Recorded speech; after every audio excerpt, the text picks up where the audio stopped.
নমস্কার বন্ধুরা, আমার সাথে ঝাপিতে সকল বন্ধুকে স্বাগত জানাই। আজকের আমি বানাচ্ছি বন্ধুরা নারকেল নাড়ু। তবে আজকের কিন্তু নয়, এটা জন্মাষ্টমীর দিন বানিয়েছিলাম, গপুর জন্মদিনে।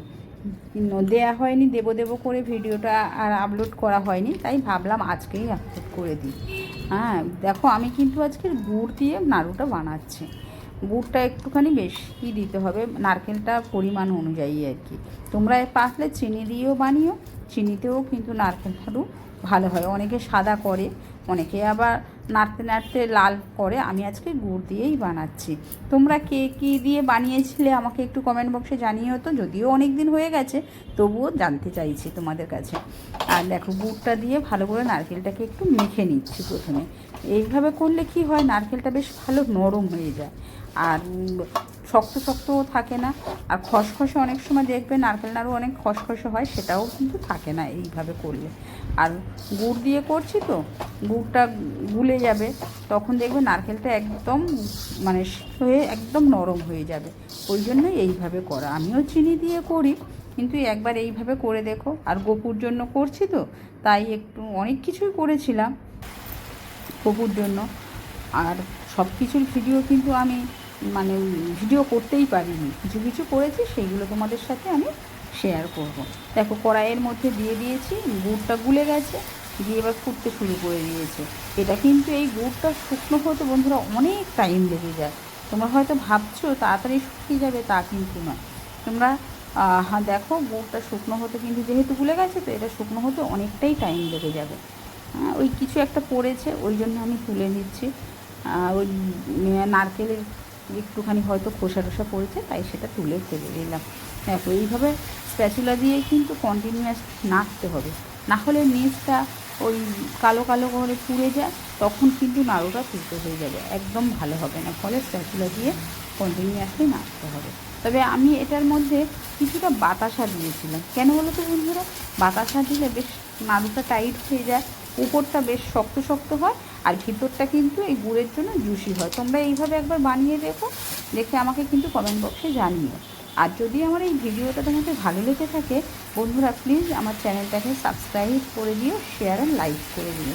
আর কমেন্টে অবশ্যই জানিও তোমরা গপুর জন্য কে কী বানিয়েছিলে, আর এইভাবে নাড়ু কোনো দিন বানিয়েছো কি না আদৌ, সেটাও কিন্তু আমাকে অবশ্যই জানিও কিন্তু। একেবারে স্প্যাচুলা দিয়ে আস্তে আস্তে বাতাসাগুলোকে ভেঙে নারকেলের সাথে মিশিয়ে নিচ্ছি। এই বাতাসাগুলো আস্তে আস্তে গুলিয়ে নিতে হবে। দেখো, অনেকটাই আবার জল মতো বেরিয়ে গেছে, এটা কিন্তু শুকনো করতে হবে পুরো।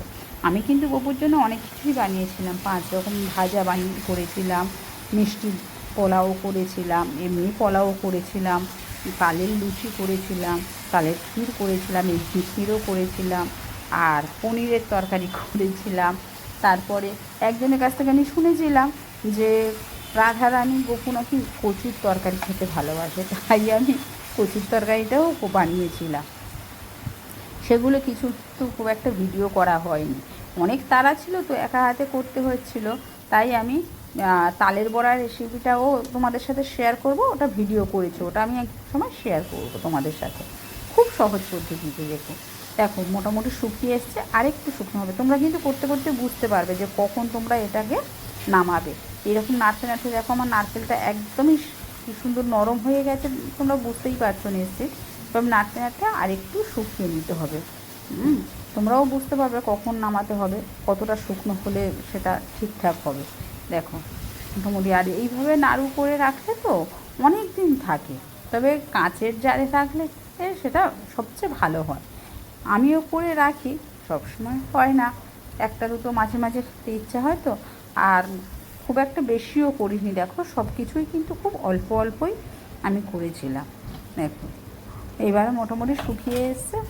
দেখো, খুব একটা কিন্তু আর ওই জল জল ভাবটা নেই, আর একটুখানি করতে হবে। আর নারকেলটা দেখেছো কত সুন্দর নরম হয়ে গেছে, তোমরা নিশ্চিত বুঝতে পারছো আমি স্প্যাচুলা দিয়ে যখন নাড়ছি।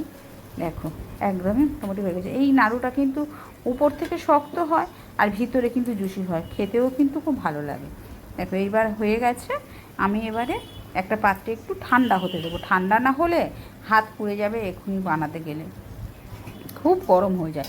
আবার এটাও আর একটা কথা বলি বন্ধুরা, একদম থালাতে ছড়িয়ে দেবে না, ছড়িয়ে দিলে শুকিয়ে যায়, গেলে শক্ত হয়ে যায়, তখন আবার বানাতে খুব অসুবিধা। তাই এক জায়গাতে একটুখানি মানে ঢেলে এক জায়গাতে রেখে দিও, ওই ডালা মতো করে, ঠিক আছে? না হলে কিন্তু ওই থালাতে ছড়িয়ে দিলে, আমি কেমন করে রাখছি দেখো, এইভাবেই রেখে একটু ঠান্ডা করো। ঠান্ডা না করলে হাত দিলে কিন্তু হাতটা পুড়ে যাবে। দেখো, আবার ছড়িয়ে দিলে আবার একদম শক্ত হয়ে যাবে, তখন আবার নাড়ুগুলো করা যাবে না। ঢেলে নিলাম, নিয়ে এবার একটুখানি স্প্যাচুলা দিয়ে আস্তে আস্তে এটাকে একটুখানি সেট করে রেখে দেবো কিছুক্ষণ। বেশি রাখলে মানে রাখতে হবে না, যতটা হলে একটু উপরটা ঠান্ডা মতো হয়ে যায়, হাত দেওয়ার মতো।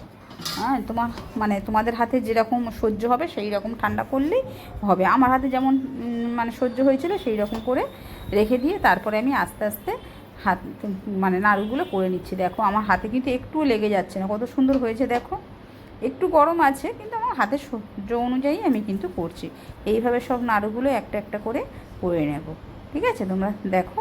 আর বন্ধুরা, এই চ্যানেলটাকে যদি তোমাদের ভালো লাগে, প্লিজ আমার চ্যানেলটাকে সাবস্ক্রাইব লাইক করে দিও, আর কমেন্টে জানিও তোমরাও গপুর জন্য কী বানিয়েছিলে, ঠিক আছে? দেখো এইভাবে আমি একটা করে আস্তে আস্তে নাড়ুগুলো করে নিচ্ছি, একটুও কিন্তু হাতে লেগে যাচ্ছে না দেখো। আর নাড়ুগুলো তো উপরের দিকটা বেশ শক্ত হয়েছিল, আর ভিতরটা একদম জুসি জুসি হয়েছিল। দেখো আস্তে আস্তে একটা করে আমি এইভাবে বানিয়ে নিচ্ছি। এছাড়াও তালের বড়া করেছিলাম, সেই রেসিপিটাও তোমাদের সাথে শেয়ার করব, হ্যাঁ, খুব সহজ পদ্ধতিতে। তবে আজকের নয়, আজকে শুধু নাড়ুর রেসিপিটাই তোমাদের জন্য রইল, ঠিক আছে? দেখো কেমন করে আমি বানিয়ে নিয়েছি, এইভাবে সবগুলোই আস্তে আস্তে আমি বানিয়ে নিচ্ছি। আর তোমরাও যদি এরকম নাড়ু বানাও আমার সঙ্গে শেয়ার করো। আর তোমরা যদি কোনো রেসিপি জানতে চাও, প্লিজ কমেন্টে জানিও, সেই রেসিপিটা তোমাদের সাথে আমি শেয়ার করব যদি কিছু জানতে ইচ্ছা হয়, ঠিক আছে? দেখো আস্তে আস্তে আমি কেমন করে নাড়ুগুলো বানিয়ে নিচ্ছি। ওই এক জায়গায় করে নিলাম কেন বলো তো বন্ধুরা, যাতে বেশি ঠান্ডা না হয়ে গিয়ে শক্ত না হয়ে যায়, ওই জন্য আবার এক জায়গাতে করে নিলাম।